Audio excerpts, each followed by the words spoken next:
Hello बच्चों, आइए गुलेलबाज लड़का जो कहानी था उसमें अब ये दूसरे वीडियो में आगे बढ़ते हैं। जब गोदाम में मैना के छोटे छोटे बच्चे को बौद्धराज ने देखा तो उसने क्या कर की थी, गुलेल साध ली थी। मतलब घोंसले में जो मैने के बच्चे हैं उसको मारने के लिए उसने गुलेल उठाई थी। अब आइए आगे बढ़ते हैं। क्या हुआ, मैं उसे रोकना चाहता था कि घोंसले पर गुलेल नहीं चलाए, पर तभी बौद्धराज की गुलेल से फर्र की आवाज़ निकली। वो क्या, जो लेखक है वो चाहता था कि बौद्धराज जो है वो गुलेल नहीं चलाए, पत्थर नहीं मारे उस पर, है ना। वो रोकना ही चाहता था कि तभी उसके बौद्धराज के गुलेल से फट की आवाज़ निकली और उसके बाद जोर ज़ोर की टन की आवाज़ आई। मतलब वो पत्थर जाकर लग गई। गुलेल का कंकड़ घोंसले से न लगकर सीधा टीन की छत पर जा लगा था, है ना। इसलिए टन से आवाज़ आई थी, यानी कंकड़ यानी पत्थर जो उसने गुलेल पर पत्थर रख कर जो गुलेल मारी थी, तो वो जो है घोंसले पर ना लगकर कहाँ लगी थी, सीधा टीन की जो छत था उस पर जाके लग गया था। तभी बौद्धराज ने गुलेल से एक और वार किया। तभी फिर से दोबारा उसने गुलेल से क्या किया, और एक वार किया, फिर से पत्थर मारा। अब की बार कंकड़ सहतीर से लगा। बौद्धराज अपने अचूक निशाने पर अकड़ा करता था, है ना, कि उसका निशाना अचूक है, कभी खाली नहीं जाता। वो जिस पे निशाना लगाता है ठीक उसी पे जाके लगता है। तो वो क्या किया था, अपने अचूक निशाने पर अकड़ा करता था। बहुत उसको घमंड था, अकड़ था। तो क्या होता है, दो निशाने चूक जाने पर वो बौखला उठा। तो यानी जब दो निशाना उसका चूक गया, यानी जो मैंने के बच्चे थे वहाँ जाकर नहीं लगा, तो क्या हुआ, बौखला गया, गुस्सा हो गया। अब की बार वह थोड़ी देर तक चुपचाप खड़ा रहा। ठीक है, वो चुपचाप खड़ा रहा, वहाँ पे कुछ नहीं किया। जिस वक्त मैना के बच्चों ने चोंच फिर से उठाई, उसी समय बौद्धराज ने तीसरा वार किया। वो चुपचाप खड़ा रहा और ध्यान से देखता रहा, है ना। तो जैसे ही मैना के बच्चों ने चोंच निकाली, उसने क्या किया, बौद्धराज ने तीसरा वार किया, उस तीसरा कंकड़ मारा। अब की बार कंकड़ घोंसले के किनारे पर जा लगा, है ना। अब की बार जो कंकड़ था इधर उधर नहीं लगकर कहाँ लगा, घोंसले के किनारे पर जा लगा। 3-4 तिनके और रुई के गोले उड़े, लेकिन घोंसला नहीं गिरा। वहाँ से क्या हुई, 3-4 जो घोंसले का जो तिनका था, 3-4 तिनके गिरे और रुई के गोले उड़े, है ना, और पर घोंसला नहीं गिरा। बौद्धराज ने फिर से गुलेल तान ली थी, यानी फिर उसने गुलेल उठा लिया। तभी कमरे में एक भयानक सा छाया डोल गया, है ना। तभी क्या हुआ, अचानक से कमरे में एक भयानक सा साया दिखा, मतलब किसी चीज़ का छाया दिखा। हाँ, रोशनदान के सिखचे पर एक बड़ी सी चील पंख फैलाए बैठी थी। वहाँ पे कौन आ गया था, भयानक सा छाया किसका था, एक चील का था ना। एक बड़ा सा चील जो है, बड़ी सी चील क्या अपने पंख फैलाए बैठी हुई थी। हम दोनों ठिठक कर उसकी ओर देखने लगे, मतलब एकदम चुपचाप एक साइड होकर क्या करे, उसे देखने लगे वो लोग। रोशनदान में बैठी चील भयानक लग रही थी। वह चील का घोंसला होगा। चील अपने घोंसले में लौटी है, मैंने कहा, यानी लेखक ने कहा कि यह जो घोंसला है वो किसका है, चील का है ना। ये चील का घोंसला होगा और चील जो है अपने घोंसले में लौटी होगी। तो नहीं, चील का घोंसला यहाँ कैसे हो सकता है। बौद्धराज बोल रहा है, नहीं, चील का घोंसला यहाँ कैसे हो सकता है। चील अपना घोंसला पेड़ों पर बनाती है, यानी घर में या गोदाम में नहीं बनाती है, बल्कि पेड़ों पर बनाती है। यहाँ मैना का घोंसला है। उस वक्त घोंसले में से चों चों की ऊंची आवाज़ आने लगी। मतलब ज़ोर ज़ोर से चों चों की, जो चिड़िया मैना के जो बच्चे थे उसकी चों चों की ज़ोर ज़ोर से आवाज़ आने लगी और मैना के बच्चे पंख फड़फड़ा कर चिल्लाने लगे। यानी मैना के बच्चे डर गए कि वो चील आ गया है और उसे खा जाएगा, इसलिए वो डर कर उसके पंख फड़फड़ाने लगे। हम दोनों निश्चेष्ट से खड़े हो गए, है ना। निश्चेष्ट यानी चेष्टा न करने वाला, ठीक है। निश्चेष्ट से खड़े हो गए, बिना किसी चेष्टा करे हुए खड़े हो गए। यह देखने लगे कि अब चील क्या करेगी। हम दोनों टकटकी बांधे चील की ओर देखे जा रहे थे। मतलब बिना पलक झपकाए एकदम एकटक चील की ओर देखे जा रहे थे दोनों। चील रोशनदान में से अंदर आकर सहतीर पर बैठ गई थी। वहाँ पर छोटा सा सिर हिलाती, कभी दाएं और कभी बाएं देखने लगती, है ना। वो चील जो है रोशनदान से अंदर आकर सहतीर पर बैठ गई। वह अपना छोटा सा सिर जो है और छोटा सा सिर हिलाती, कभी दाएं तो कभी बाएं हिलाने लगती, देखने लगती। मैं चुपचाप था, बौद्धराज भी न जाने क्या सोच रहा था। यह यहाँ रोज आती होगी, बौद्धराज बोला, है ना। बोला कि ये जो चील जो है यहाँ रोज आती होगी। अब मेरी समझ में आ गया कि क्यों फर्श पर जगह जगह पंख और मांस के लोथड़े बिखरे पड़े रहते थे। जरूर आए दिन चील घोंसले पर झपट्टा मारती रही होगी। बोल रहा है कि अब उसके समझ में आ गया है कि क्यों फर्श पर जगह जगह पंख, फिर मांस के जो टुकड़े होते थे वह बिखरे रहते थे। मतलब ये आए दिन जो है चील यहाँ आती रहती होगी, झपट्टा मारती होगी, जिससे पंछियों के पंख यहाँ पे गिरे रहते थे, है ना, फर्श पर गिरे रहते थे, मांस के टुकड़े भी गिरे रहते थे। बौद्धराज अभी भी टकटकी बांधे चील की ओर देख रहा था। बौद्धराज अभी भी चील को ही देख रहा था। अब चील धीरे धीरे सहतीर पर चलती हुई घोंसले की ओर बढ़ने लगी, है ना। बौद्धराज अभी भी टकटकी बांधे चील की ओर क्या करे, देख रहा था। अब चील धीरे धीरे सहतीर पर चलती हुई घोंसले की ओर बढ़ने लगी थी और घोंसले में बैठे मैना के बच्चे पंख फड़फड़ाने और चीखने लगे। चील धीरे धीरे क्या हुई, सहतीर पर चढ़ती हुई घोंसले की ओर बढ़ने लगी थी और घोंसले में जो बैठे मैना के बच्चे क्या करने लगे, पंख फड़फड़ाने लगे और चीखने लगे। बौद्धराज अब भी मूर्तिवत खड़ा रहा और चील की ओर ताके जा रहा था, है ना। बौद्धराज एकदम चुपचाप अभी भी मूर्ति की तरह, मूर्तिवत मतलब मूर्ति की तरह, स्टैचू जिसको बोलते हैं, उसके चुपचाप एकदम बिना हिले डुले चुपचाप खड़ा था और चील की ओर देखे जा रहा था। मैं घबरा उठा, लेखक जो है घबरा गया और कहा, मैं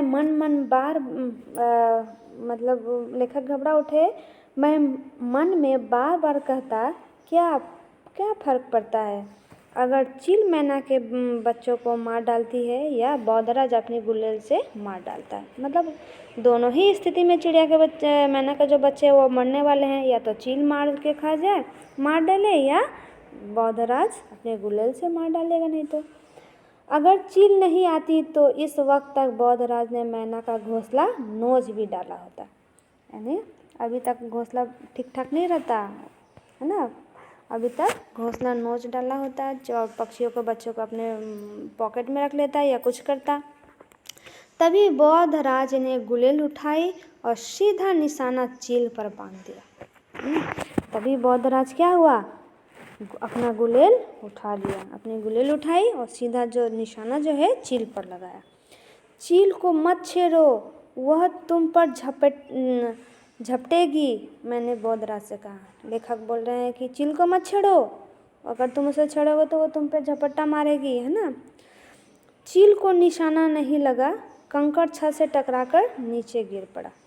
चील को कुछ भी निशाना नहीं लगा, कंकड़ जो है छत से टकराकर सीधे नीचे गिर पड़ा और चील ने अपने बड़े बड़े पंख फैलाए और नीचे सिर किए घूरने लगी।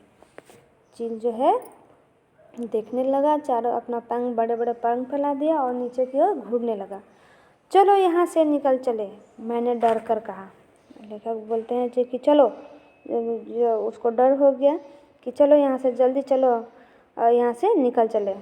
तो बोल रहा है वो बौद्धराज, नहीं, हम चले गए तो चील बच्चे को खा जाएगी, है ना। बौद्धराज बोल रहा है कि नहीं, अगर हम लोग चले गए तो क्या होगा, ये चील जो है बच्चे को खा जाएगी। उसके मुंह से यह वाक्य मुझे बड़ा अटपटा लगा, है ना। जब बौद्धराज ने ये कहा कि नहीं उसको छोड़ दो, तो उसके मुंह से ऐसे वाक्य सुनकर लेखक को बड़ा अटपटा लगा, क्योंकि वो तो खुद ही पक्षियों को मार डालता था।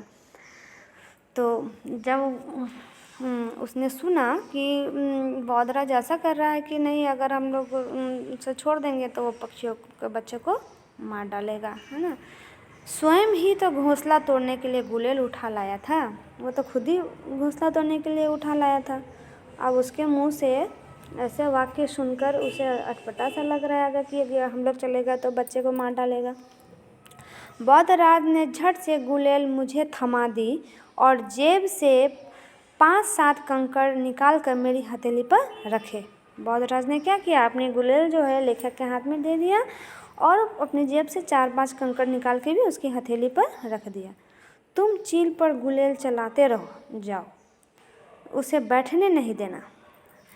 ठीक, उसने कहा कि तुम जो है चील पर गुलेल चलाते जाओ, उसको बैठने मत देना, उसने कहा। और स्वयं भागकर दीवार के साथ रखी मेज को फर्श के बीचों बीच लाने लगा, है ना। उसने स्वयं और क्या किया, स्वयं जल्दी से दौड़ के गया और दीवार के साथ रखी जो मेज था, वो मेज को फर्श के बीचों बीच लाने लगा। जो मेज रखा हुआ था उसके फर्श के बीच में ले आने लगा।